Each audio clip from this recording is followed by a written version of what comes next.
네, 여러분 안녕하세요. 롤입니다. 안녕하세요. 닥터훈입니다. 네, 닥터훈님 드디어 한국은행의 기준금리가 동결이 됐습니다. 이럴 때 사실 금리가 올라가지 않는 건 좋을 수도 있지만 어떻게 해야 돼 이럴 때는 이런 고민 있으신 분들 많을 것 같아요. 맞습니다. 네. 사실 그동안 지속적으로 금리가 올라왔죠. 근데 한국은행은 일단 동결을 발표했고요. 네. 언론에 나와서 추가 대출금리들은 인하될 여지가 있다라고도 얘기를 했습니다. 하지만 미국은 아직까지 금리를 계속 올린다라고 예고를 해놓은 상태라서 네. 정말 이런 시기에 구체적으로 주식 투자, 부동산 투자 등은 어떻게 해야 되는지 자세히 말씀을 드리도록 하겠습니다. 네, 오늘 시작하기에 앞서서 구독과 좋아요로 함께 해주세요. 사실 이렇게 대세가 금리가 오르고 있는 상황인데 지금 기준금리는 동결이 됐어요. 그러면 이럴 때 우리가 정말 가장 쉽게 할 수 있는 재테크가 뭔지 그런 거 좀 궁금하거든요. 네네. 네. 그런 거 말씀드리면 일단 가장 먼저 저는 네. 세계가 아직까지 좀 혼란하단 말이에요. 네. 경제가 회복된 것 같지도 않고 아직 전쟁, 러시아 우크라이나 전쟁, 그렇죠. 그리고 트리키의 굉장히 큰 지진, 재난 이런 것들이 혼란스러울 때는 대체적으로 안전자산들을 많이 찾으세요. 안전자산이라면 달러나금 빠질 수 없겠죠. 그쵸. 예, 달러나금은 빠질 수 없기 때문에 일단 저는 저한테 상담을 요청해 주신 분이나 자산가분들에게 자산의 한 10% 정도는 달러를 보유하라라고 꼭 말씀을 드려왔었어요. 네. 달러를 어떻게 해야 되냐 이런 얘기들도 많이 하시거든요. 네. 달러를 환전해서 직접 가지고 계시는 것도 하나의 방법이겠지만 달러를 베이스로 하는 투자들 이 많이 있습니다. 아까 금도 제가 말씀을 드렸죠. 금을 투자라고 한다고 해서 우리가 종로 귀금속 상가 가서 골드바를 사기에는 현실적으로 쉽지 않아요. 아이, 그럼요. 예. 네, 이거 세금이나 가공비도 꽤 많이 들고요. 그럼 어떻게 사는지도 사실 어려워요. 네, 어렵죠. 네. 근데 요즘 증권사에서 네. 해외 주식 투자들 많이 하시거든요. 네. 간단하게 달러로 환전해서 금에 투자할 수 있는 ETF, GLD 같은 ETF를 투자해 보면 금을 투자함과 동시에 달러를 투자할 수 있기 때문에 일석이조다라고 말씀을 드릴 수 있을 것 같거든요. 그러네요. 네.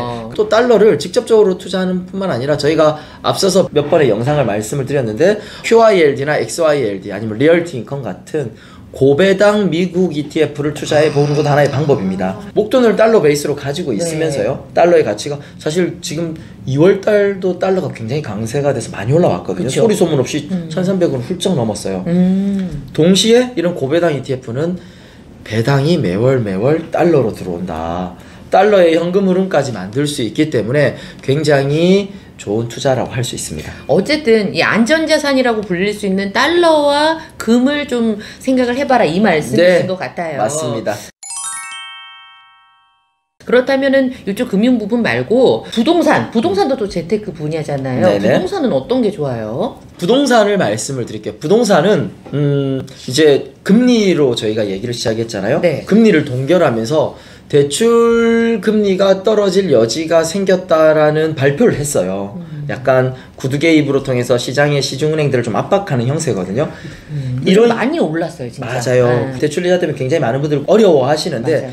이제 이런 느낌이죠. 오르다 이제 거의 막바지에 온 거 아닌가라는 생각이 듭니다. 동시에 전세가율, 서울의 전세가율이 굉장히 많이 떨어졌다고 얘기 들어보셨죠? 맞습니다. 예. 네. 이렇게 전세가율이 떨어졌는데 이제 대출금리는 좀 떨어질 기조에 있다. 이럴 때는 적극적으로 오히려 대출을 활용하셔야 됩니다. 왜냐면 네. 역발상으로 로리님도 부동산 투자해 보셔서 알겠지만 네. 부동산 투자라는 게 1, 2년 하는 건 아니잖아요. 그쵸. 좀 중장기적으로 한단 말이에요. 네. 근데 이자가 이제 거의 막바지에 왔어요.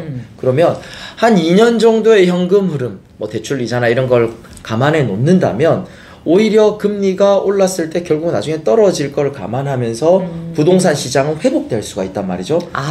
거기다가 네. 최근에는 이제 각종 규제들, 이제 3월 부로 다주택자에 대한 대출 균해 완화라든지 이런 것들이 더 풀립니다. 그러면 네. 정부가 할 수 있는 사실상의 모든 카드를 이제 다 내놨다는 거거든요. 심리가 꽁꽁 얼어붙으니까 그렇죠. 자꾸 이렇게 혜택을 주게 되는 거군요. 그래서 예. 오히려 이런 시기는 네. 과거에 왜 우리가 전세 자금을 레버리지로 활용한 주택 매매를 갭 투자라고 많이 했잖아요. 그쵸. 이런 시기에는 갭 투자는 사실상 힘들어요. 왜냐면 10억짜리 집이 전세가율이 4, 5억, 50%가 채 안 된단 말이에요.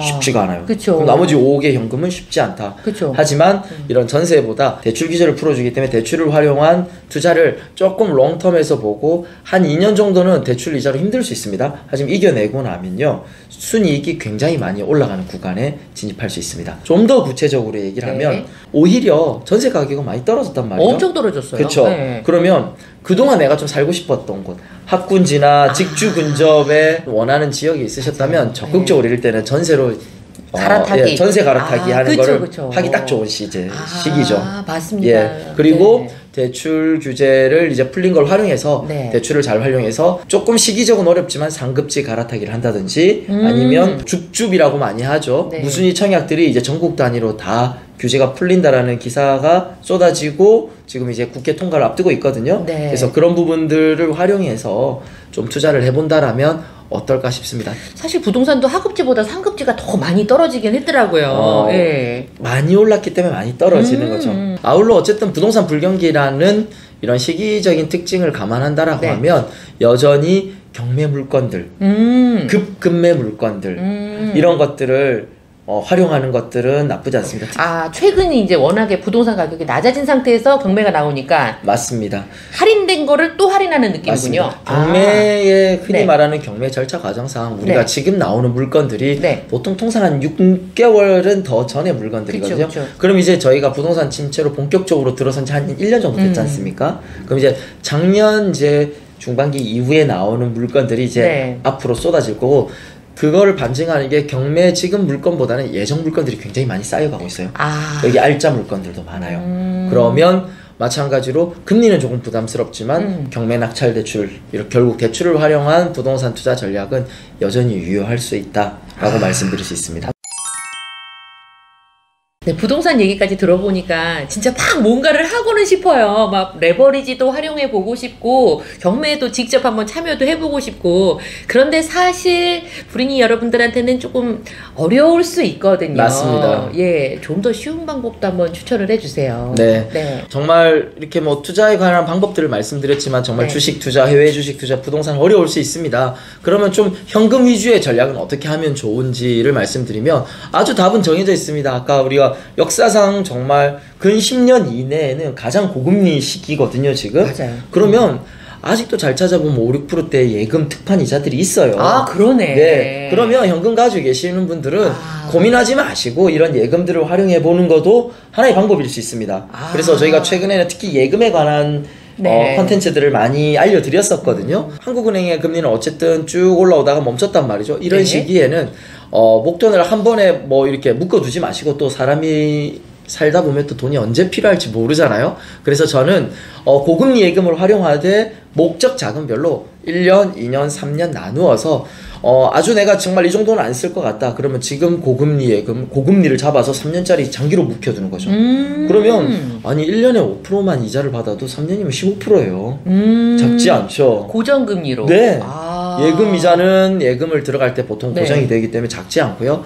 물론 이렇게 좀 긴 예금 같은 경우는 상대적으로 금리를 좀 그래서 낮게 주긴 하거든요. 그러면 2년, 1년 단위는 좀 더 고금리를 내가 1년 단위로 단기적으로 굴리는 것들은 충분히 예금을 활용하면은 충분히 이것도 남부럽지 않는 재테크, 더군다나 마음이 편안한 재테크를 할 수 있습니다. 야, 정말 요것도 어렵고 저것도 어렵다. 방법이 없지가 않네요. 네, 맞습니다. 이렇게 금리를 활용한 것까지 잘 살펴보시면 좋을 것 같습니다.